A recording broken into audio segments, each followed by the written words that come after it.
제5장.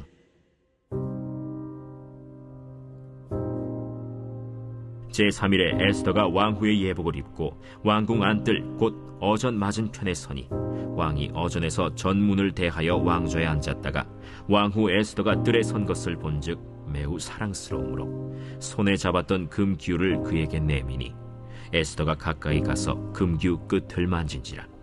왕이 이르되, 왕후 에스더여, 그대의 소원이 무엇이며 요구가 무엇이냐? 나라의 절반이라도 그대에게 주겠노라. 오늘 내가 왕을 위하여 잔치를 베풀었사오니 왕이 좋게 여기시거든 하만과 함께 오소서. 에스더가 말한 대로 하도록 하만을 급히 부르라 하고 이에 왕이 하만과 함께 에스더가 베푼 잔치에 가니라. 잔치의 술을 마실 때 왕이 에스더에게 이르되, 그대의 소청이 무엇이뇨? 곧 허락하겠노라. 그대의 요구가 무엇이뇨? 나라의 절반이라 할지라도 시행하겠노라. 나의 소청, 나의 요구가 이러하니이다. 내가 만일 왕의 목전에서 은혜를 입었고 왕이 내 소청을 허락하시며 내 요구를 시행하시기를 좋게 여기시면 내가 왕과 하만을 위하여 베푸는 잔치에 또 오소서. 내일은 왕의 말씀대로 하리이다. 그날 하만이 마음이 기뻐 즐거이 나오더니 모르드게가 대궐문에 있어 일어나지도 아니하고 몸을 움직이지도 아니하는 것을 보고 매우 노하나 참고 집에 돌아와서 사람을 보내어 그의 친구들과 그의 아내 세레스를 청하여 자기의 큰 영광과 자녀가 많은 것과 왕이 자기를 들어 왕의 모든 지방관이나 신하들보다 높인 것을 다 말하고 또 하만이 이르되, 왕후 에스더가 그 베푼 잔치에 왕과 함께 오기를 허락받은 자는 나밖에 없었고 내일도 왕과 함께 청함을 받았느니라. 그러나 유다 사람 모르드게가 대궐문에 앉은 것을 보는 동안에는 이 모든 일이 만족하지 아니하도다. 그의 아내 세레스와 모든 친구들이 이르되, 높이가 50규빗 되는 나무를 세우고 내일 왕에게 모르드게를 그 나무에 매달기를 구하고 왕과 함께 즐거이 잔치에 가소서 하니 하만이 그 말을 좋게 여기고 명령하여 나무를 세우니라.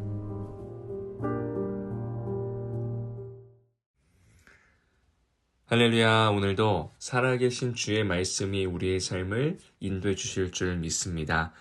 오늘은 에스더 5장 1절에서 14절까지의 말씀을 침묵 속에 임하는 하나님의 손길이라는 제목으로 하나님 말씀 살펴보고자 합니다.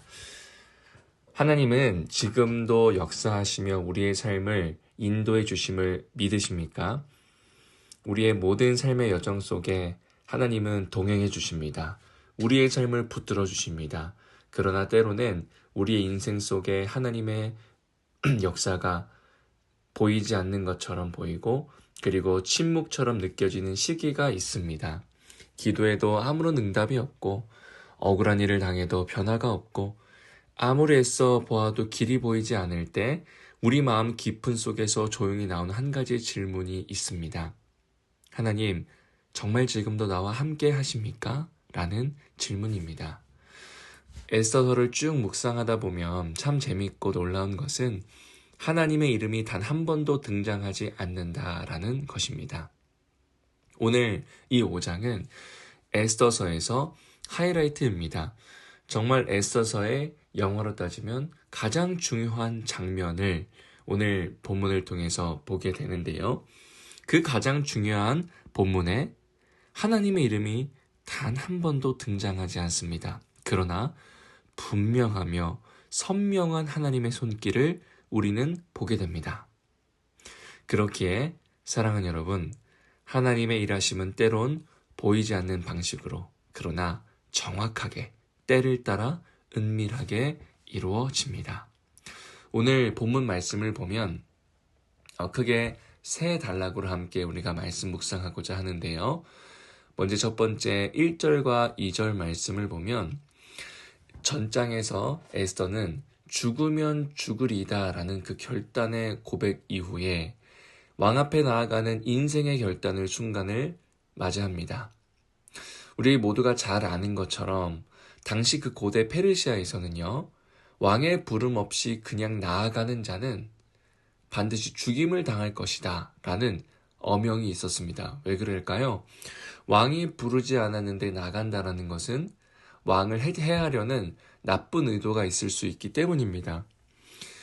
에스더는 그런 모든 왕궁의 규칙을 알매도 불구하고 민족을 위한 선택을 하는데, 그 왕께 왕의 허락 없이 나아간 중에 유일하게 살 수 있는 단 한 가지의 방법이 있습니다. 그것은 왕의 은혜의 징표인 왕이 귤을 그에게 내미는 것이라는 사실입니다.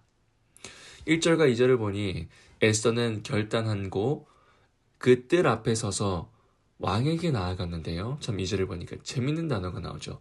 매우 사랑스러움으로. 하필 왕후 에스더를 보았는데 너무나 사랑스러워 보였습니다. 그래서 손에 잡았던 금귤을 내밈으로 말미암아 그녀는 죽지 않게 되고, 오히려 에스더에게 왕은 3절을 보니 당신의 소원이 무엇이냐? 내가 나라의 절반이라도 주겠다라고 답하는 것을 보게 됩니다. 참 우리의 인생 속에서도 이러한 결단의 순간이 필요할 때가 있다라는 것입니다. 하나님 앞에 나아가기 두려울 때, 더 나아가 우리의 삶의 어떤 중대하고 크고 작은 선택의 문제 앞에서 죄와 현실의 무게가 우리를 짓누를 때에도 언제나 하나님은 은혜의 귤을 우리에게 내미시는 분이라는 사실입니다. 사랑하는 여러분, 어느 때든지 무엇을 하든지 머뭇거리지 않고 그 은혜의 귤을 내미는 주님의 품 앞에 나아가는 우리 모두가 되길, 그리고 오늘 하루가 되길 진심으로 소망합니다. 그리고 3절에서 8절까지는 에스더가 그 왕의 요청에 대한 대답의 이야기들인데요. 에스더는 이렇게 이야기를 합니다. 당신이여 무엇이든지 구하라 라고 하니 에스더가요, 4절에 왕이 좋게 여기시거든 하만과 함께 잔치에 오소서. 그래서 5절에 보니 왕이 에스더가 말한 대로 하만을 급히 부릅니다. 그리고 나서 왕이 하만과 함께 에스더가 베푼 잔치에 간다라고 이야기합니다. 그 잔치의 6절에서 보니 또 한 번 묻습니다. 당신 에스더의 요구는 무엇입니까? 그때 에스더가 또 한 번 7절 보니 8절 보니 이렇게 이야기하죠. 왕의 은혜를 입었더라면 한 번 더 내일 잔치에 와 주소서 라고 이야기를 합니다. 여러분, 저는 이것을 보면서 에스더가 왜 이때도 하만의 계략을, 음모를 이야기할 수 있었음에도 불구하고 잔치를 한 번 더 했을까라고 묵상을 해보았는데요. 성경에는 분명한 그 이유가 나와 있지 않아 조심스럽게 추측할 뿐이지만, 저는 중요하고 아주 결정적인 이 때를 위하여 에스더는 충동적으로 움직이지 않았음이 보여집니다. 왜 그랬을까요?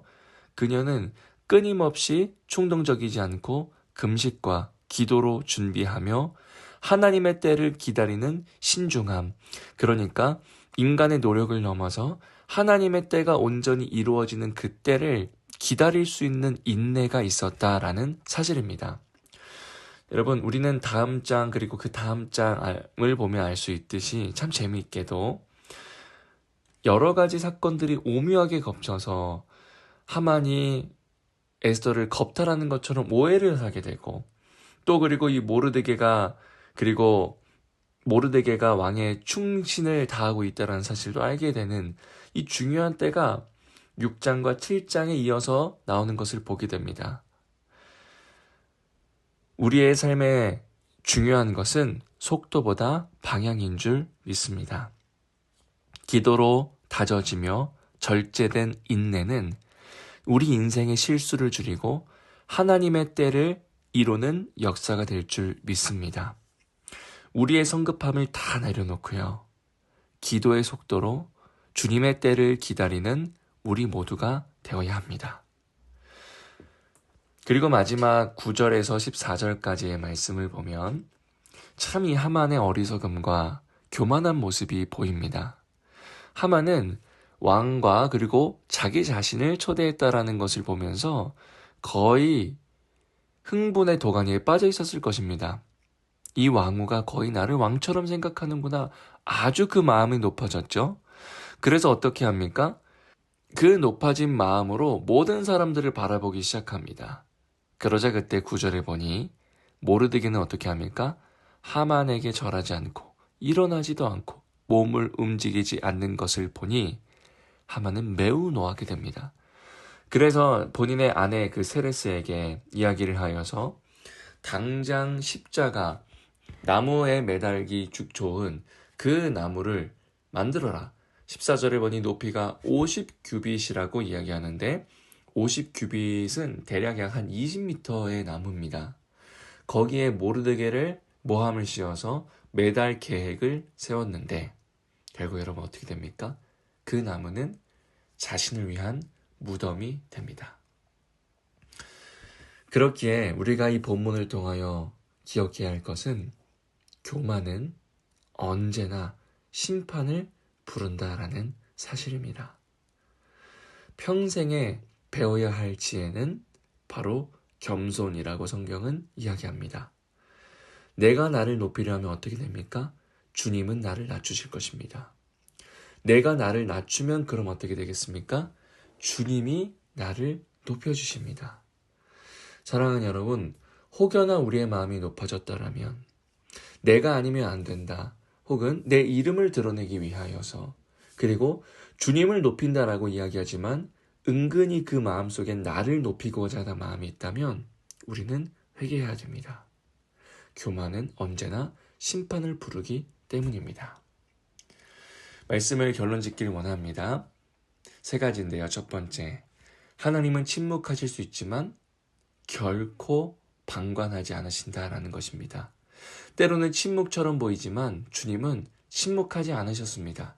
선명하고 분명하게 주님의 섭리로 일하시며 우리의 결정 속에 우리의 마음 속에 역사의 흐름 속에 주의 일하심을 이루신다라는 믿음을 붙잡고 주님 앞에 나아가는 우리가 되길 소망합니다. 또한 두 번째로 믿음은 두려움이 없는 것이 아니라 그 두려움 속에서 순종하는 것입니다. 결단의 삶이죠. 애써도 두려웠습니다. 그러나 믿음으로 나아갔습니다. 그때 주의 역사를 바라보았습니다. 그리고 마지막 3번째로는 교만은 나도 모르게 우리의 마음을 사로잡고 우리의 마음, 인정욕구, 자만심, 분노로 말미암아 하나님을 대적하게 되는 나의 고집, 자기의가 되어질 수 있다라는 것입니다. 우리의 삶을 인도하시는 그 주님을 바라보며 하나님의 섭리는 조용하지만 정확한 주의 일하심을 기대하며 소망하는 우리 모두가 되길 간절히 소망합니다. 함께 기도하시겠습니다. 하나님 아버지, 때론 주님의 침묵이 우리를 두렵게 만들고 때로는 주의 일하심이 보이지 않는 것처럼 보이지만 그럼에도 우리의 삶을 인도하시고 역사하신다라는 확신으로 주님 바라보게 하여 주시옵소서. 속히 응답하지 않으셔도 주님의 때를 기다리는 믿음과 인내를 더하여 주시옵소서. 감사드리며 예수 그리스도 이름으로 기도드립니다. 아멘. 오늘 우리에게 주어진 말씀을 붙들고 특별히 몸과 마음이 아픈 우리 환우들을 위하여서 함께 기도하시겠습니다. 기도하겠습니다.